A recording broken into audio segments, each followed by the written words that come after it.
오늘도 하나님 말씀 함께 묵상하도록 하겠습니다. 오늘 말씀은 우리 학개서 1장 14절 말씀입니다. 제가 읽도록 하겠습니다. 주님께서 스왈디엘의 아들 스룹바벨 유다 총독의 마음과 요사닥의 아들 여호수아 대지상의 마음과 남아있는 모든 백성의 마음을 감동시키셨다. 그래서 백성이 와서 그들의 하나님 만군의 주님의 성전을 짓는 일을 하였다. 오늘 이곳을 중심으로 부르심을 위해 먼저 감동을 받아야 한다라는 제목으로 말씀 나누고 싶습니다. 하나님은 학개 선지자를 통해서 바벨론에서 돌아온 유다 백성들에게 말씀하셨습니다. 그들은 그들의 부르심인 성전 재건 일을 하지 않고 자기 집을 꾸미는 데만 여념이 없었던 그들의 삶을 하나님께서 책망하셨습니다. 이 말씀을 듣고 백성들의 마음에 두려운 마음이 들었습니다. 이 두려움은 하나님을 경외하는 마음이었습니다. 하나님의 말씀이 그들에게 하나님을 경외하는 마음을 일깨워 주었던 것입니다. 그런데 성전을 재건하는 일은 해괴하였다고, 마음에 두려움이 생겼다고 금방 될 수 있는 일이 아니었습니다. 그들에게는 성전 재건을 감당할 힘이 없었습니다. 사실 주위 민족들이 방해를 하고 있었고 페르시아 왕이 성전 재건을 중단하라고 명령했기 때문에 그렇습니다. 그래서 16년 동안 방치되어 있는 것이었죠. 이 하나님은 학개 선지자를 통해서 또 말씀을 전해주셨습니다. 그 말씀은 내가 너희와 함께 있겠다는 말씀이었습니다. 여러분, 성전 재건은 우리가 부르심을 따라 사는 삶은 하나님이 함께 하셔야만 가능한 일입니다. 그래서 하나님은 우리에게 사명을 맡기실 때에 꼭 함께 하시겠다고 약속해 주셨습니다. 이스라엘 백성을 출애굽시키는 사명을 받은 모세에게 하나님은 함께 하시겠다고 약속했습니다. 가나안 땅을 정복하는 사명을 받은 여호수아에게도 하나님은 함께 하시겠다고 하셨습니다. 신학시대 예수님께서 성전하실 때 제자들에게 복음 전파의 사명을 맡기실 때에도 세상 끝날까지 함께 하시겠다고 하셨습니다. 여러분, 우리가 하나님에 대해서 경외감을 느끼고 또 우리가 인간적인 어떤 결단을 한다고 해서 우리는 부르심을 따라 살 수는 없습니다. 사실 우리는 하나님의 백성으로서 이 땅에 하나님 나라를 이루고 살고 싶어 합니다.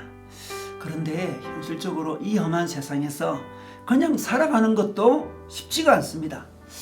마치 바벨론에서 돌아온 이스라엘 백성들이 폐허가 된 예루살렘에서 다시 살아가는 것조차도 힘든 일이었습니다. 그런데 어떻게 성전까지 다시 재건할 수 있겠습니까? 여러분, 우리는 이 세상에서 그럭저럭 살아가는 것조차도 사실 힘든 순간이 많이 있습니다. 하나님을 사랑하지만, 하나님을 두려워하지만, 경외하지만 부르심을 따라 살 능력이 없는 것입니다. 그래서 하나님은 우리와 함께 하시겠다고 약속하시는 것입니다. 이 약속을 받을 때 우리에게는 마음에 감동이 일어납니다. 그래서 오늘 말씀에 감동시키셨다, 그런 말씀이 있는 것입니다. 감동은 마음을 움직이게 합니다. 마음의 움직임이 삶의 움직임으로 가져오는 것입니다. 우리는 하나님의 감동을 받아서 성전을 지을 수 있는 능력이 생기는 것입니다. 감동이 곧 능력이기 때문에 그렇습니다. 그러므로 우리는 하나님으로부터 감동을 먼저 받아야 됩니다. 사명을 감당하기 전에 감동을 먼저 받아야 됩니다. 우리 인간은 감동으로 움직이는 존재죠. 신앙생활도 먼저 감동을 받고 하나님 나라를 세우는 삶입니다. 우리는 어떤 당위로, 어떤 의무로 움직일 수가 없습니다.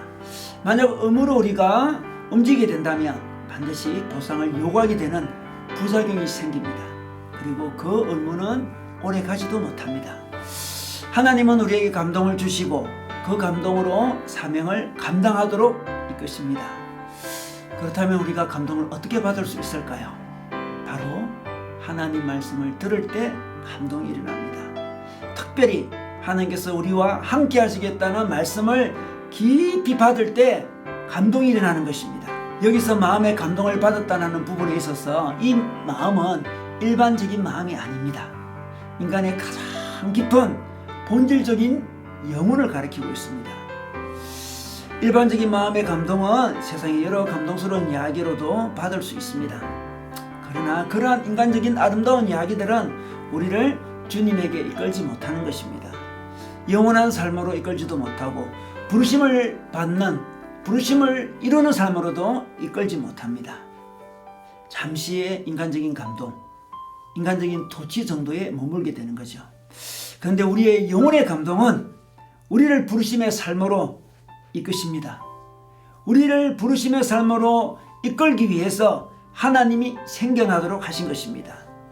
이 감동은 하나님 주신 말씀으로, 이 감동은 하나님 주신 기도로, 그리고 우리의 공동체 교제로 생겨나는 것입니다. 우리는 말씀을 통해서 이 우주 안에서 가장 감동스러운 이야기는 하나님이 사람이 되셨다는 것, 그분이 우리를 사랑하신다는 것, 그리고 우리를 위해서 죽으셨다는 것, 우리와 항상 함께 계신다는 것, 바로 그것이 우리에게 가장 귀한 감동적인 이야기인 것입니다.